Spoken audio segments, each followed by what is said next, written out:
Hello and welcome back to The Independent Pianist. I'm your host, Cole Anderson, and I'm coming to you today with a little bit of a new setup for my videos. If you've been following my channel at all before, then you're familiar with the way I usually do analysis videos.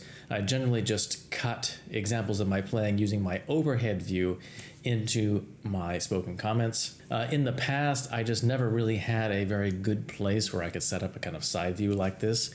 So now that I'm in a nice little corner here with my artwork, all up on the wall behind me, it's actually pretty comfy. So I'm all set up. I'm ready to walk you through Brahms' Rhapsody, Opus 119, number 4. So we are finishing Opus 119 today. I'm very excited. This is really one of my favorite pieces, and it's one of Brahms's most strikingly constructed works as well. So you probably remember the term Rhapsody from his Opus 79 Rhapsodies, the Rhapsody in B minor and the Rhapsody in G minor, which I also, by the way, have recorded, and you can find them on my Brahms playlist, along with the complete Opus 117 and Opus 118 piano pieces. So if you remember, those Rhapsodies were based on the idea of sonata form, and they were very tightly constructed.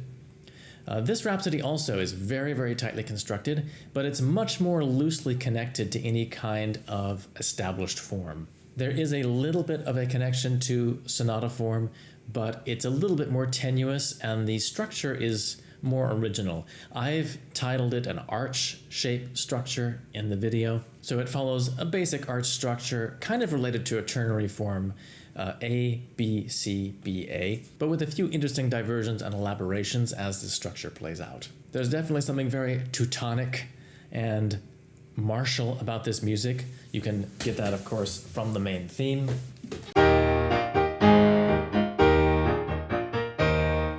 Definitely very vigorous music.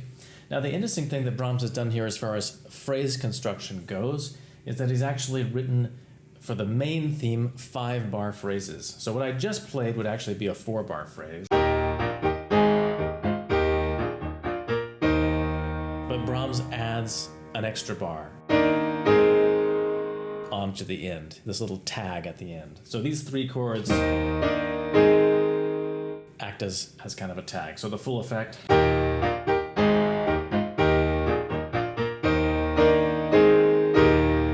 is something like that. So he continues on in this vein with his exact same 5-bar structure to every phrase. And the interesting thing you'll notice right away is that he ends this opening section in the key of E flat minor. So we've started in E flat major, but he actually traces this trajectory to E flat minor, and it comes as quite a surprise right towards the end.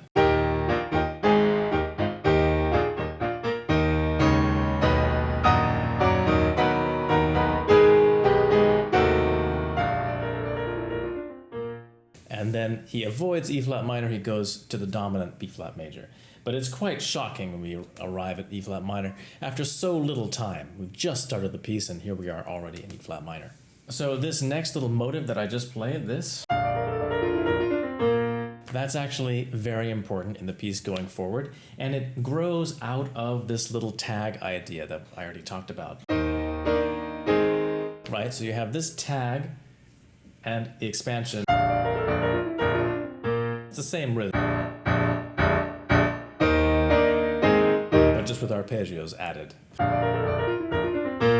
So that expands into what I've called the second theme. I still put this in the opening A section, the opening kind of section of music, because it's very closely related to that first theme that we already heard, the kind of martial theme with its striding tag, quarter note tag. So here's the kind of second theme idea.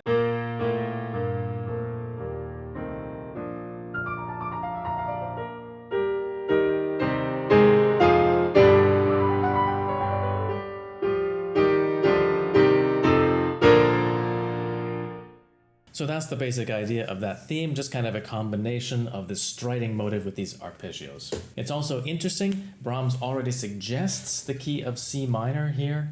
The key of C minor. This is the 5 of C minor, the G chord. And that's interesting because that also foreshadows a harmonic turn, which is going to come up in just a little bit. And again, towards the end of this section, he suggests E flat minor again,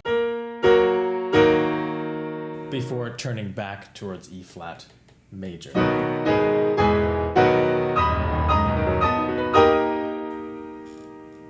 And this is a beautiful example of workmanship here as well. Those earlier arpeggio ideas, those ones, he turns them upside down here. Puts them in the left hand, and so we get this kind of combination. So then there's a recap of that first theme idea, the really martial theme. This time he ends it in the key of C minor. And that's because the B section is going to be in the key of C minor. Now, interestingly, there's a little tag here. There's a little transition in half notes.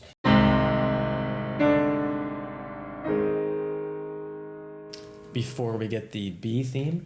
And this is quite interesting because it actually foreshadows the C section. Section C begins with this shape to the melody. It's the same actually, C, D, E flat. In the section C, it's just C, D flat, D natural, E flat. So a very cool little bit of foreshadowing there. The second theme, we get triplets now. And I've actually chosen to play this a little bit slower than the opening A section. It could be played at the same tempo as the opening A section, but I just think the kind of brooding atmosphere here actually is a little bit better encapsulated if you pull the tempo back very slightly.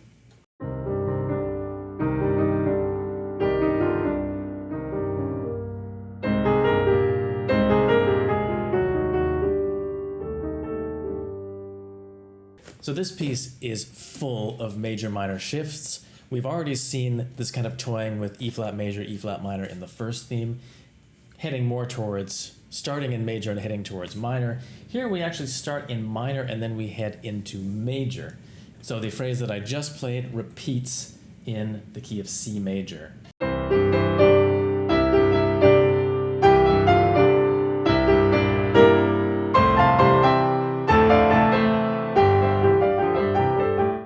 So then we again get this little transition in half notes.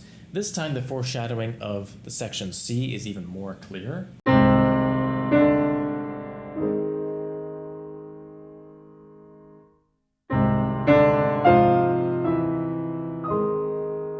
Now we get more of this next theme foreshadowed, because the next theme starts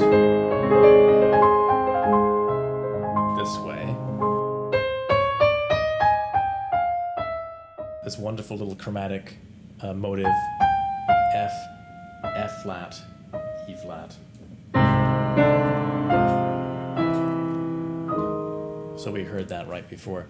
It's almost like Brahms is trying to suggest these motives to us a little bit subliminally before they even happen, so that we get this feeling that everything is just organically, really closely connected and seamlessly interwoven. It's a really wonderful technique, which Brahms certainly didn't invent. He gets that from the classical masters, from Beethoven and Haydn and Mozart and all those guys. So the section C, which is the real middle section of the piece, is again somehow reminiscent of Germanic folklore and mythology. You can almost see the bard declaiming some kind of epic poetry at this point, and you can hear all the plucked instruments, the lutes or lyres, all around, kind of surrounding the melody. It's very brilliantly conceived for the piano. The melody kind of hides within this framework of beautiful arpeggiated chords. So it sounds a little bit like this.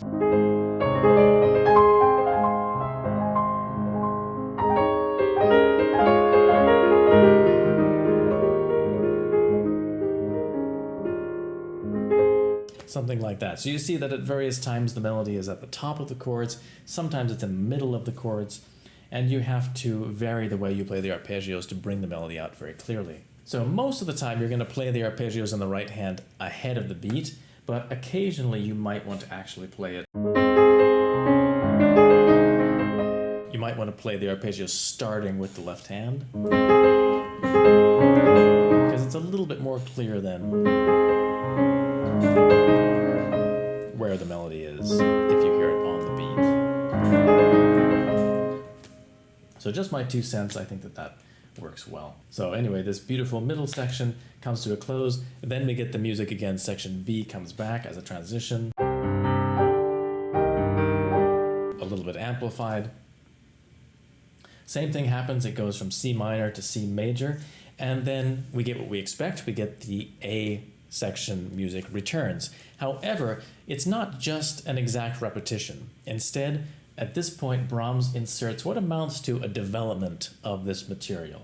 So we get the same theme, but it's in the key of C major instead. So it connects to the end of the B section material, which ends in C major. And it's pianissimo. We have the same chordal texture, but it's low down on the piano and pianissimo.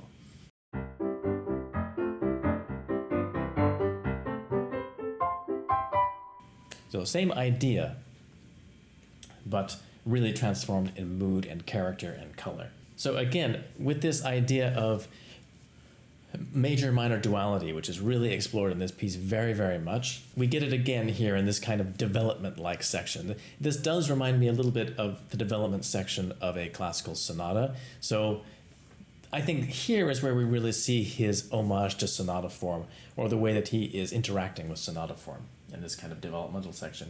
We get another development of this first theme, this time in C minor. It's almost like Brahms, from the beginning, has been setting up in our minds this expectation that the overall arch of the piece is going to be towards darkness, that we're starting in a bright key, but it's going to head towards tragedy.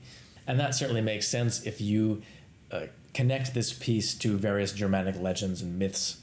Germanic mythology is full of all kinds of tragic stories of knights and heroes. Just think of something like the story of Siegfried or something like that. It would fit very well. So anyway, this next section where we get the opening theme in minor developed.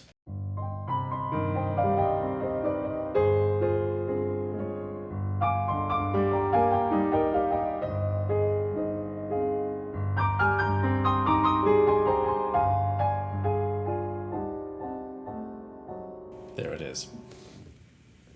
It's a beautiful, magical passage, and not as easy to play as it might seem. So then the second part also gets developed, the part that combined the kind of striding motive with those arpeggios that we heard at the beginning, you know, the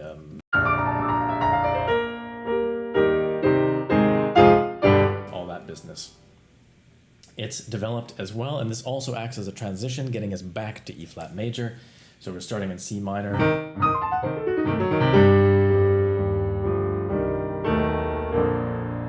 And now we get some of the most difficult music in the entire piece. Up to this point, the piece has been moderately difficult, but not really insane by any stretch of the imagination. But at this point, we get a super, super awkward technical demand.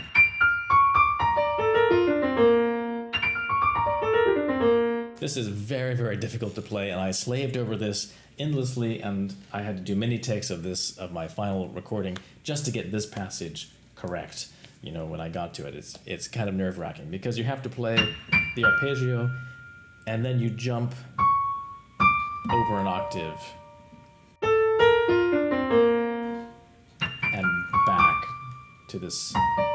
So each one is an outline of an octave, but over an octave apart, so the connection is very hard to get.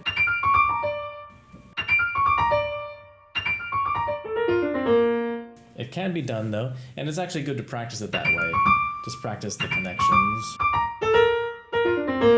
in that manner. Brahms writes his own fingering here as well, which is a perfectly good fingering. He writes a fingering, so 5, 3, 1, 3, 5, 2, 1, 3, 4, 3, 2, 1, 3. For the second arpeggio, which is arguably the most awkward of all, I actually found a slightly different fingering. So Brahms gives 5, 3, 1, 3, 4, 2, 1, 3, 5, 3, 2, 1, 2. And I found a very slightly different fingering at the end there. Instead of 3, 5, 3, I do 3, 5, 2. Why? Because with your third finger on the B flat, your second finger is already over the G flat. Then you just have to play 1 on the E flat and come over 3, 2 to finish. So I just noticed when I was playing fast that this fingering just came out much more reliably than the one that Brahms wrote. And I'm not used to playing Brahms' fingering. So just a little tweak you might try in your performances you might find that it works well for you as well. I found that it worked very well for me. Okay, and then there's the whole transition back to the main theme. We get the main theme recapped pretty much exactly as it was originally, with a few very minor alterations. It's kind of funny, actually. Every time we get this theme,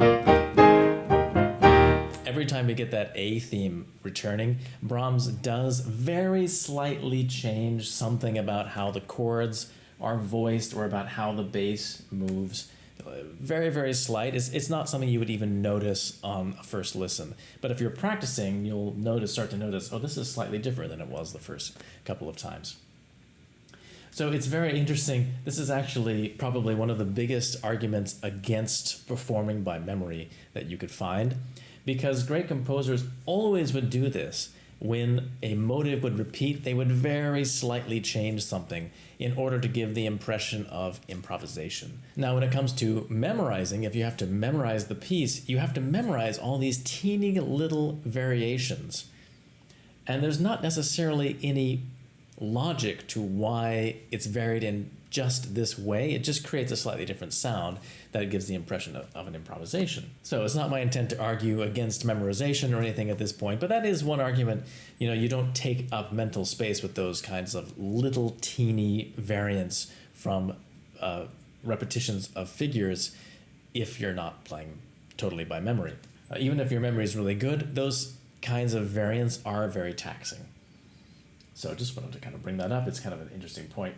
So then we get immediately a coda, and the coda is in E flat minor. The piece ends in E flat minor in a mood of high tragedy. There is one other piece by another composer who very much enjoyed dichotomies of major minor keys, and that Brahms very much admired, that ends in exactly the same way, E flat major to E flat minor.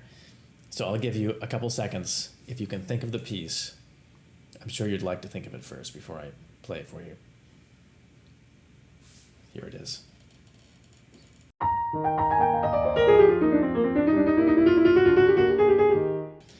It's the Impromptu in E flat major, Opus 90 number 2 by Franz Schubert. It also has this exact same structure. It begins in E flat major and then it ends in E flat minor.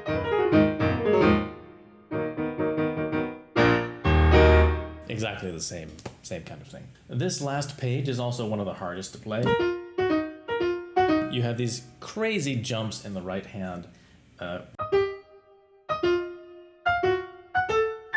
Quite difficult as they go along. They get really acrobatic. What's interesting is actually the structure of these jumps was foreshadowed. The kind of melodic structure was actually foreshadowed in the B section material. That's kind of what I was talking about before. In the B section you have this kind of structure, this kind of shape going on. So a descending leap, then leaping back up and again down. It's the same actual shape. I don't know if this was intentional, but it kind of seems too good to be true that they're related in this way. And Brahms was typical practice for Brahms to kind of connect his motives together in this way. So I'm inclined to think that this is actually an intentional connection. And definitely in the left hand you can hear the same arpeggios reimagined into ascending arpeggios, which counteract against these things. Good. And then the last motive of all, we get this.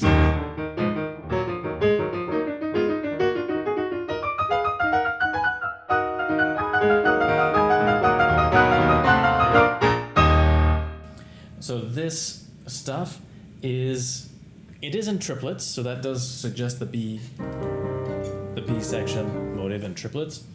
However, more importantly of all, to notice, which you might not immediately catch up on, this shape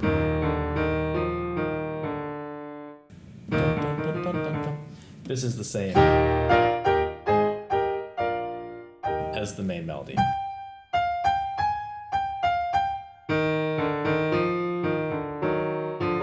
So it is actually just another development, another expansion of that opening melody shape. And as I mentioned, it ends in high tragedy. It's one of my favorite endings, actually.